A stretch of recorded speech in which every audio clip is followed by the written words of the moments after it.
Madam, എന്റെ ചേച്ചി pregnant ആണ്.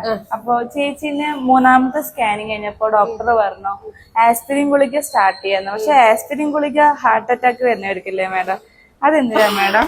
അങ്ങനെയൊന്നും അല്ലടാ. പ്രഗ്നൻസിയിൽ കുറച്ച് ഇൻഡിക്കേഷൻസ് ഉണ്ട് നമുക്ക് ആസ്പിരിൻ ഗുളിക സ്റ്റാർട്ട് ചെയ്യാൻ വേണ്ടിയിട്ട്. അതായത് ഇപ്പൊ മുന്നത്തെ പ്രഗ്നൻസിയിൽ BP ഉള്ള ആൾക്കാരാണെങ്കിൽ, അല്ലെങ്കിൽ ഓൾറെഡി ഷുഗർ ഉള്ള ആൾക്കാരുണ്ടാവില്ലേ ചെറുപ്പത്തിൽ തൊട്ടേ, അങ്ങനെയുള്ള ആൾക്കാരാണെങ്കിൽ കിഡ്നിക്ക് അസുഖങ്ങളുള്ള ആൾക്കാരാണെങ്കിൽ, ഇങ്ങനെയുള്ള ആൾക്കാർക്ക് നമ്മൾ ഈ 3 മാസം, അതായത് 12 ആഴ്ചയാകുമ്പോൾ ആസ്പിരിൻ ഗുളിക സ്റ്റാർട്ട് ചെയ്യാറുണ്ട്.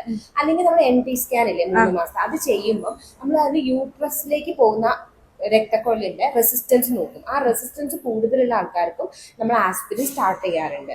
അല്ലെങ്കിൽ കുറെ കാരണങ്ങളുണ്ടെങ്കിൽ, ഇപ്പൊ ഏജ് കൂടുതലുള്ള ആൾക്കാരാണ്, ട്വിൻ പ്രഗ്നൻസി ആണ്, അല്ലെങ്കിൽ 2 പ്രഗ്നൻസിന്റെ ഇടയിലുള്ള ഗ്യാപ്പ് 10 വർഷത്തിന് മേലുണ്ട്. അപ്പൊ അങ്ങനെയൊക്കെ ആണെങ്കിലും മൾട്ടിപ്പിൾ ആയിട്ടുള്ള കാരണങ്ങൾ പരിഗണിച്ചിട്ട് നമ്മൾ ഇൻഡിക്കേറ്റഡ് ആയിട്ടുള്ള കേസിന് ആസ്പിരിൻ കൊടുക്കും.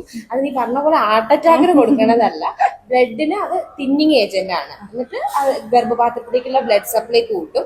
അതുവഴി കുട്ടിക്ക് വളർച്ച, അതായത് IUGR എന്ന് പറയും, നമ്മൾ ഗ്രോത്ത് റെസ്ട്രിക്ഷൻ ഉണ്ടാവാതെ ഹെൽപ്പ് ചെയ്യും. പ്ലസ് BP ഉണ്ടാവാനുള്ള സാധ്യതയും കുറയ്ക്കും, പ്രിവെൻഷൻ ആയിട്ട് ആക്ട് ചെയ്യും. ഓക്കെ, അപ്പൊ അതിൽ എന്തെങ്കിലും ഒരു കാരണം ഉണ്ടാവും. ഈ സ്കാൻ റിപ്പോർട്ട് ഒക്കെ എടുത്തിട്ട് നമുക്ക് നോക്കാം. Okay, thank you madam.